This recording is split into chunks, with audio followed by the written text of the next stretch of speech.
Dédicace.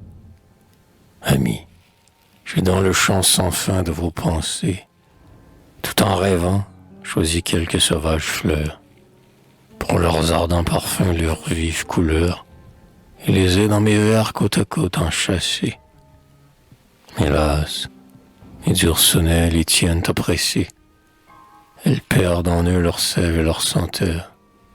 Elles qui, dispersant leurs souffles enchanteurs, ondulaient librement par le vent balancé. Je vous fais don pourtant de leur bouquet pâli. Vous y reconnaîtrez le reflet affaibli des amples floraisons écloses dans votre âme. Et vous saurez aussi que mon cœur enivré, puisant dans leur sein leur arôme de flamme, bat plus calme et plus fort pour l'avoir respiré.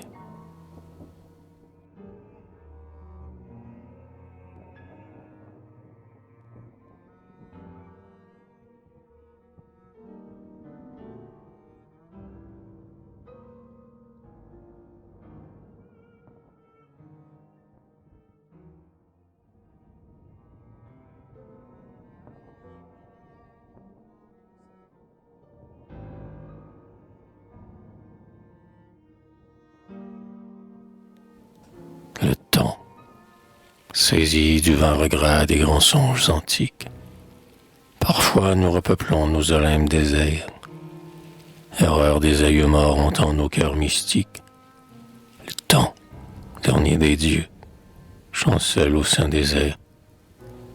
L'atome, obéissant aux forces despotiques, dans l'abîme infini n'a point d'âge d'hiver. L'horloge suspendue aux éternels portiques marque une heure immuable à l'immense univers. Le passé, l'avenir, inconstantes chimères, troublent par leurs aspects des êtres éphémères qui naquirent hier et périront demain. Quel sens seraient ces mots pour la matière sombre qui, soumise à jamais au changement sans nombre, n'a point eu d'origine et n'aura point de fin?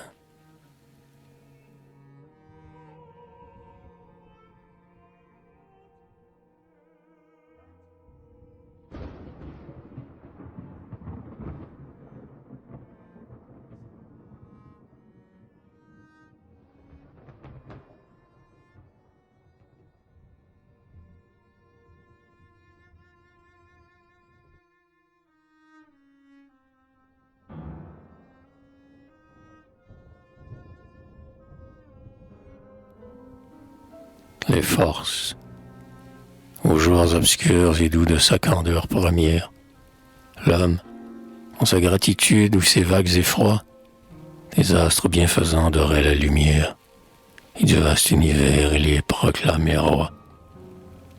Tous ces faux souverains, rigides justicières, la raison depuis lors a renversé les droits. Il nous les a montrés, ces amas de poussière, signe mystérieux des forces et des lois. Eux, qui régnaient jadis, tombent sans espérance. Ils ne sont que la vive et splendide apparence d'un principe caché toujours en mouvement. Nos sens ont inventé leurs beautés éternelles. Leurs fantômes glacés peuplent le firmament. Leur grâce et leur éclat naissent dans nos prunelles.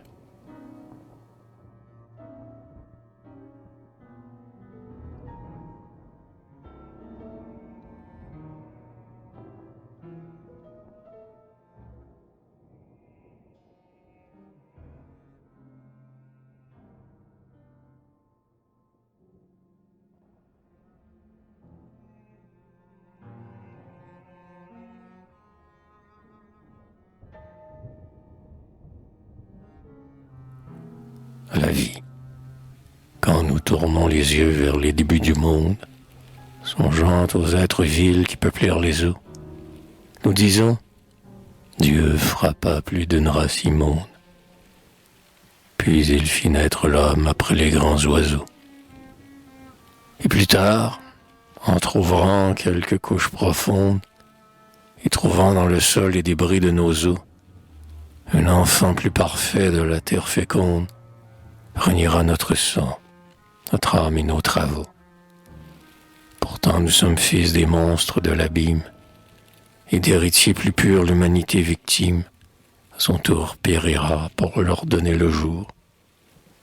La route du progrès pas à pas est suivie. Dans l'univers, ainsi qu'en notre étroit séjour, s'enchaînent sans repos les formes de la vie.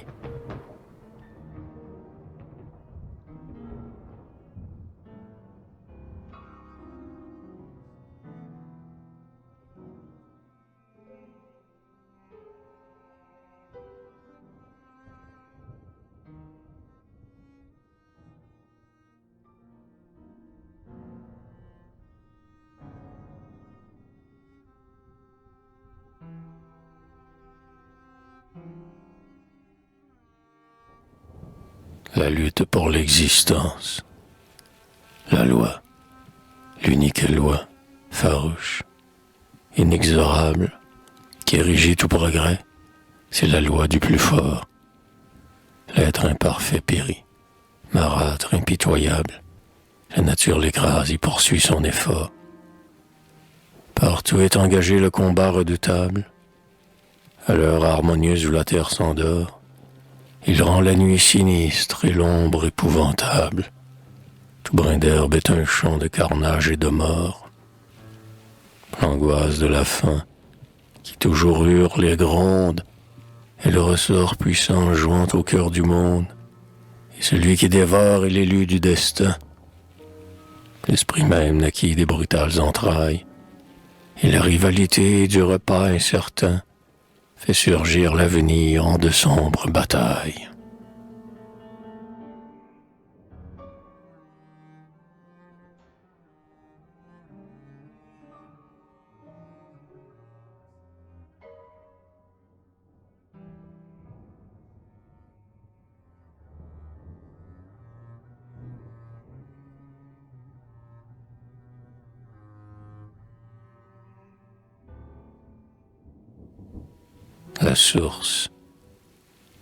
La source des cristals frémis sous la fougère. La voici qui murmure et court sur les cailloux. Tout enfant, autrefois, dans sa nappe légère, nous avons en rien miré nos fronts si doux. Aussi n'est-elle point à nos cœurs étrangères. Nous lui disons tout bas, te souviens-tu de nous? Quoi? Ne savons-nous pas que l'onde est passagère? Sans cesse un flot s'enfuit devant un flot jaloux. Par son aspect charmant, c'est encore notre source. Mais, changeant toujours en sa rapide course, peut-elle être aujourd'hui ce qu'elle fut hier? Et notre âme, elle aussi, se transforme à tout âge. Qu'est-ce donc après tout que notre moi si fier? Rien qu'un vain souvenir dans une frêle image.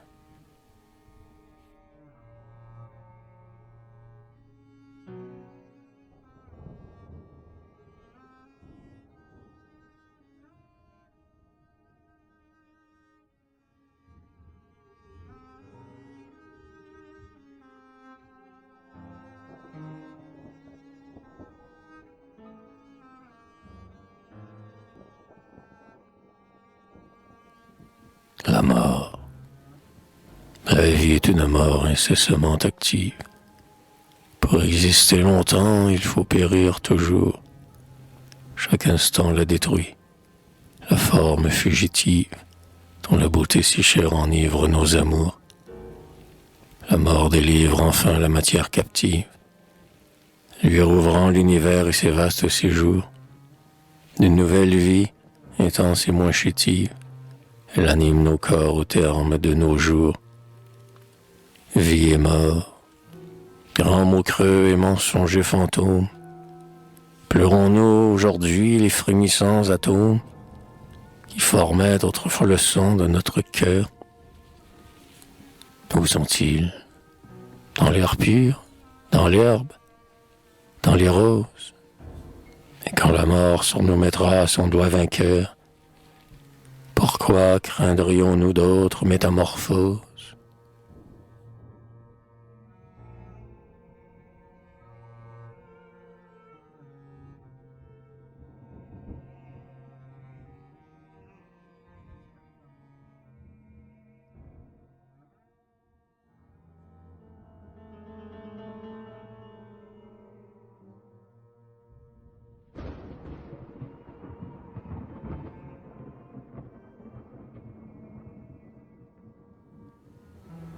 Dieu.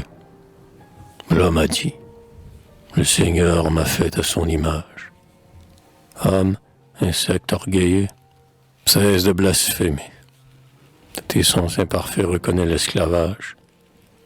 Concevrait-il celui qui les a pu former?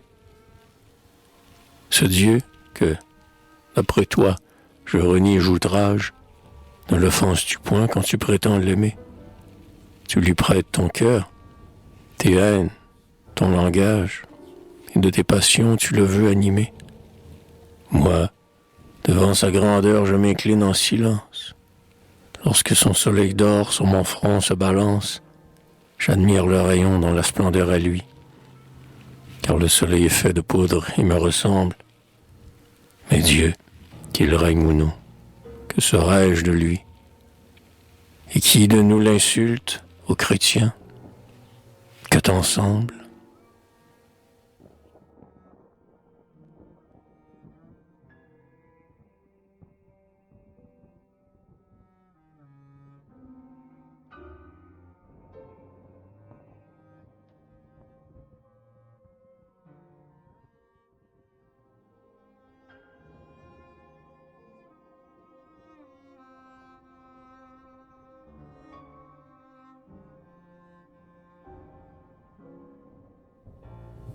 Les premiers âges.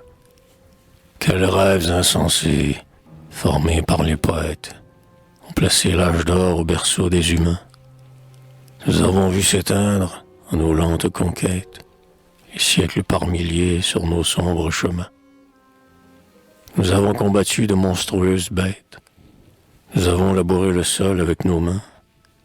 Nous avons succombé dans de mornes défaites, sans avoir entrevu les brillants lendemains.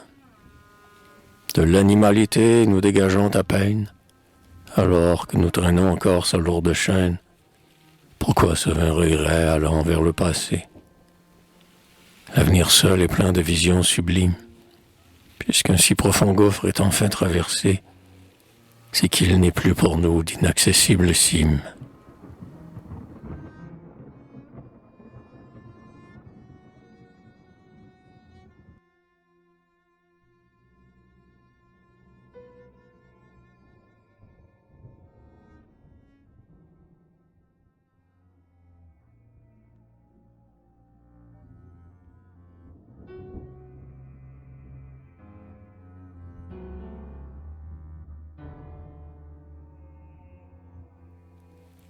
Les sentiments. La France, traversant des tragiques journées, y plaçait la raison sur les divins autels. Pourtant la froide reine, aux foules prosternées, ne saurait imposer des décrets immortels. Son règne achèverait soudain nos destinées. Contre le sphinx obscur nous cesserions nos duels. Quittant leurs vains espoirs, nos âmes résignées ne s'élanceraient plus vers de merveilleux ciels. Car nous marchons guidés par un sublime rêve qui, flottant à nos yeux et reculant sans trêve, se transforme toujours, mais sans pâlir jamais. Et les sentiments seuls, en nous prêtant des armes, nous mènent à l'assaut de tous les hauts sommets. Pour conquérir les cœurs, Jésus versa des larmes.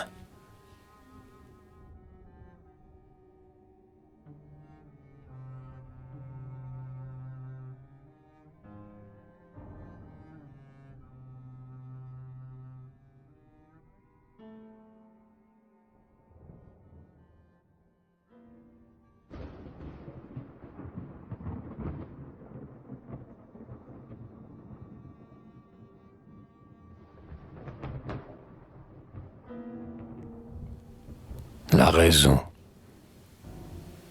Le jour où la raison gouvernerait la terre, l'aube se lèverait au fond d'un ciel en deuil. L'océan de nos jours, n'ayant plus de mystère, sous chaque flot d'azur nous montrerait l'écueil.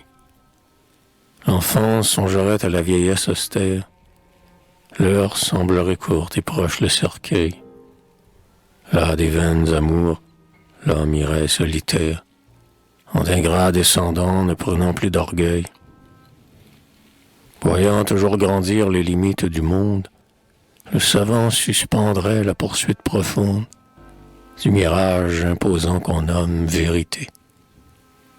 Le prêtre se tairait dans l'église déserte et, cessant tout effort, la triste humanité, pensive, s'assoirait devant sa tombe ouverte.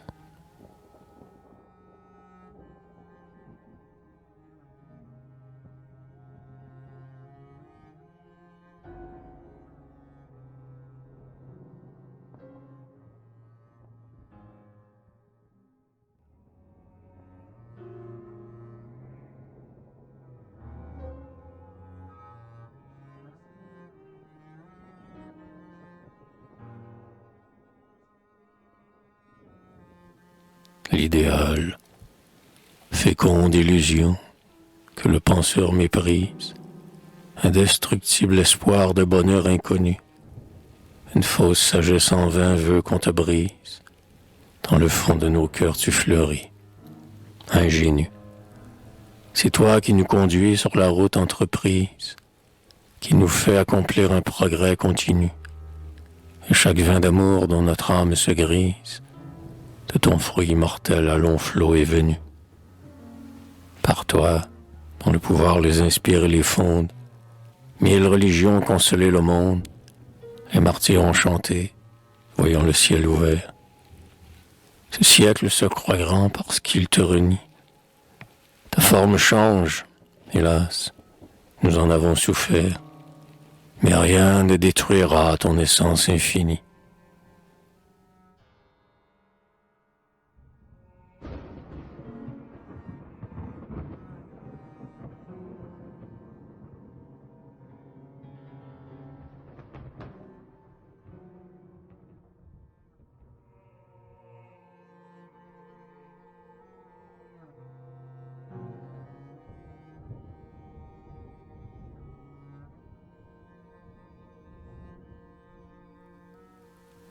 Le caractère. Un peuple est noble ou vil par son seul caractère. L'esprit, dans ses destins, n'agit qu'au second rang. Sentiments acquis, partage héréditaire, lentement transformé, coule avec le sang. Le type originel siècle à siècle s'altère. Un trait parfois subsiste et s'en va grandissant. Puis tout à coup surgit un héros solitaire qui saisit en sa main ce levier tout-puissant. Un désir, un besoin, un espoir, une haine. Tels sont les fondements de la puissance humaine. Et tout ce qu'on élève est bâti là-dessus. L'être qui laisse au monde une immortelle trace, qu'il soit César, Bouddha, Mahomet ou Jésus, incarna dans son sein le rêve d'une race.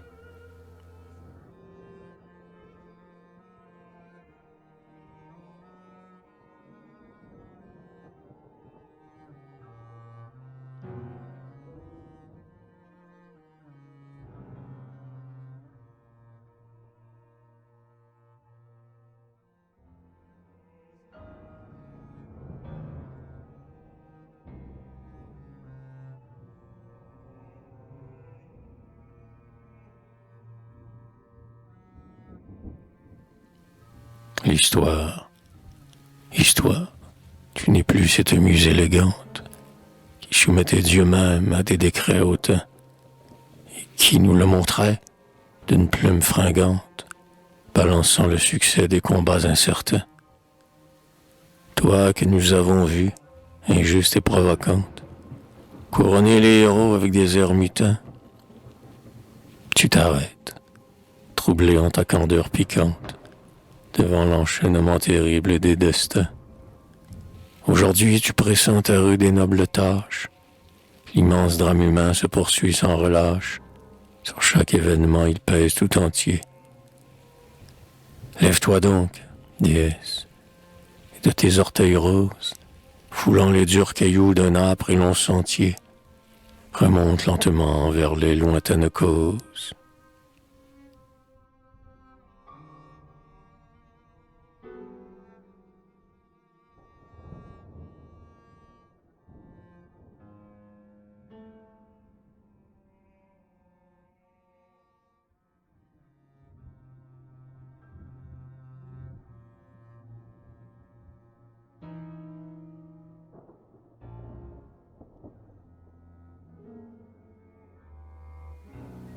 la morale. Ô morale, au respect de la loi nécessaire, nous nous sommes raillés de ta diversité, parce que tu suivais, perfectible et sincère, dans tous ces lents progrès la faible humanité. Pour t'avoir vu ainsi varié sur la terre, notre esprit contre toi souvent s'est révolté. Mère des foyers purs, ô reine salutaire, qui nous donne la force et la félicité. Viens imposer sur nos fronts ton joug doux et paisible. Nulle marche en avant au peuple n'est possible, si de tes ordres saints il n'écoute la voix. Tu vaux à nos cités mieux que 20 citadelles. Apprends-nous à lutter en affirmant tes droits, pour qu'un jour, sans effort, nos fils te soient fidèles.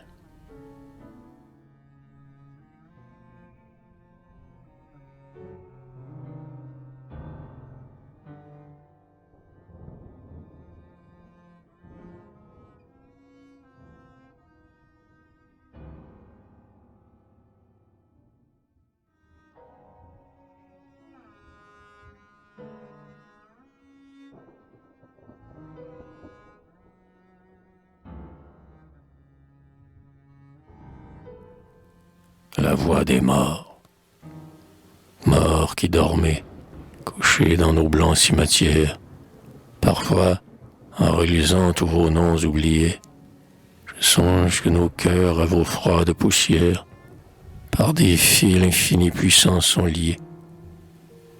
Muets, vous dirigez nos volontés altières, par vos désirs éteints nos désirs sont pliés, vos âmes dans nos seins revivent tout entières.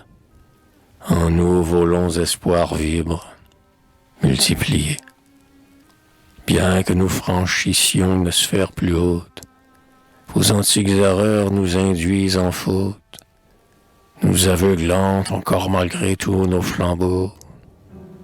Car le passé de l'homme en son présent subsiste, et la profonde voix qui monte des tombeaux dicte un ordre implacable auquel nul ne résiste.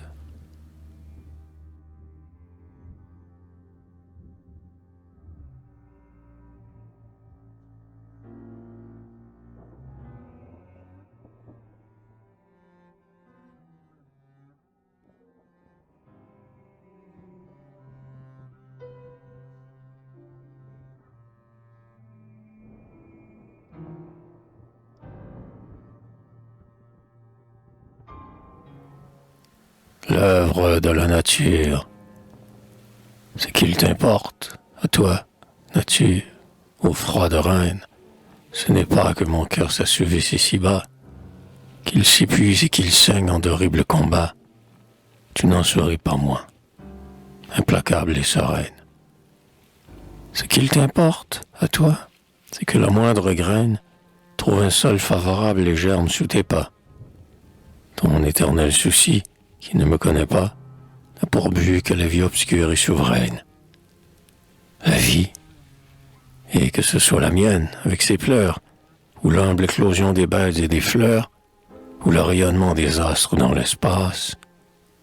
Nature, ton ardeur et tes soins sont pareils. Pourquoi donc plaindres-tu ceux qui souffrent et qui passent, toi qui vois s'enflammer et mourir les soleils?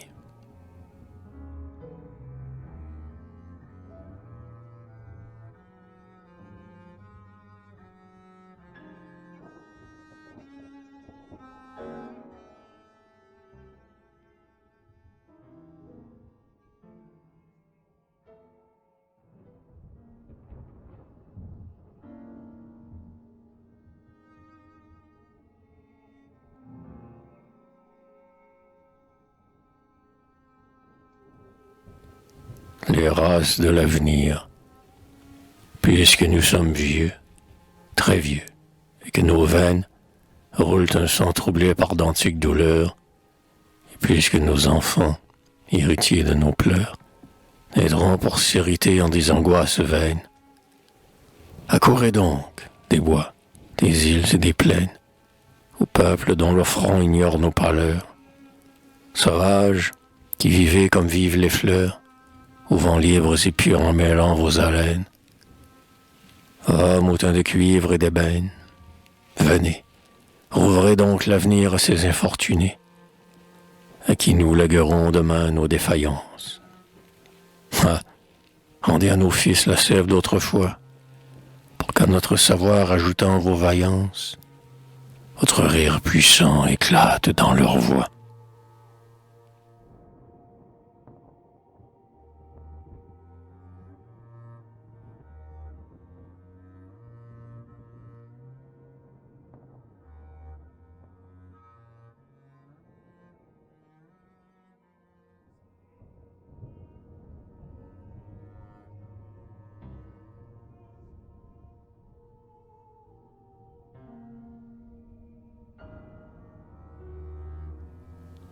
Les pyramides.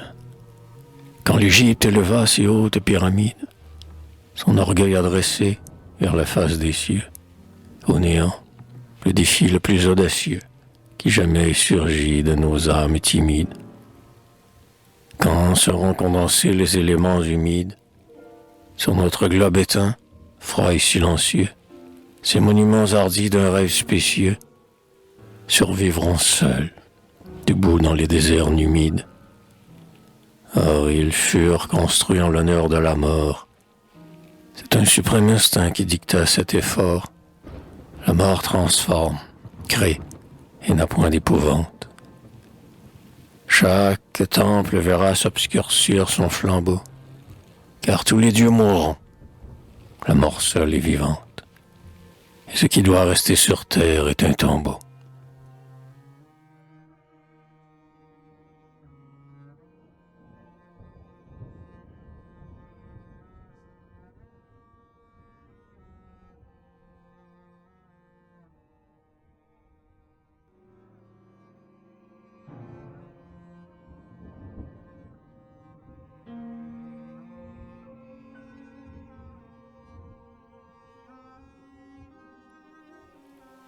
Le but final. Pour qui travaillons-nous, ouvriers sans salaire? Le savoir au moins, ce serait bon. Pourtant, voir le but, quel qu'il soit, rendrait enfin content le cœur humain, gonflé d'espoir et de colère. Si tout n'est pas perdu de l'œuvre séculaire, nous lutterons encore, jour à jour, en chantant, pour porter jusqu'aux cieux l'édifice éclatant du progrès éternel que le temps accélère. Hélas, le besoin est vil d'apaiser notre faim. La lutte pour la vie est la suprême fin, vers qui tend tout l'effort de nos âmes hautaines. L'esprit subtil y va par des chemins divers, et, malgré la fierté des visions lointaines, nos douleurs sont sans fruit pour l'immense univers.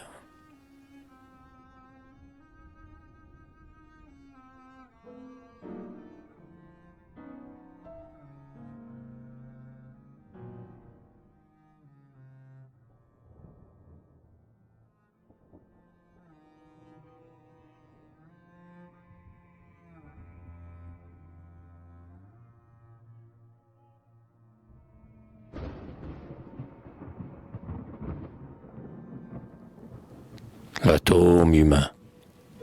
Dans l'organisme obscur, la cellule captive naît, évolue et meurt, et pour un court moment peut croire qu'elle existe et se meut librement, quand la force, en ses jeux universels, l'active. L'inerte esclave aussi, notre terre chétive, d'un tout mystérieux parcelle en mouvement, ça proclamait jadis centre du firmament, nommant éternité son heure fugitive. Et l'être humain, soumis à l'ordre illimité, seul veut sauver encore sa personnalité. Mais de l'astre à l'atome, à nos yeux, tout s'enchaîne. Il s'efface. Le rêve à notre orgueil trop doux. Entre le berceau frêle et la tombe prochaine, l'éclair de notre vie, homme, n'est point à nous.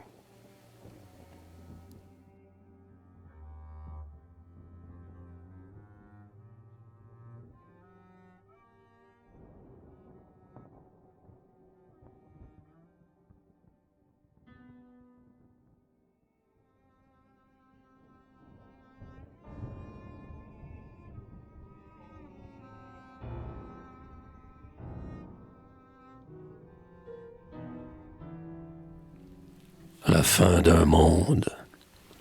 Parfois, lorsque je songe aux sombres destinées qui sont nôtres, mon cœur ému se glace en moi, car c'est un sort étrange, amer et plein d'effroi, celui que subit l'homme en si courtes années.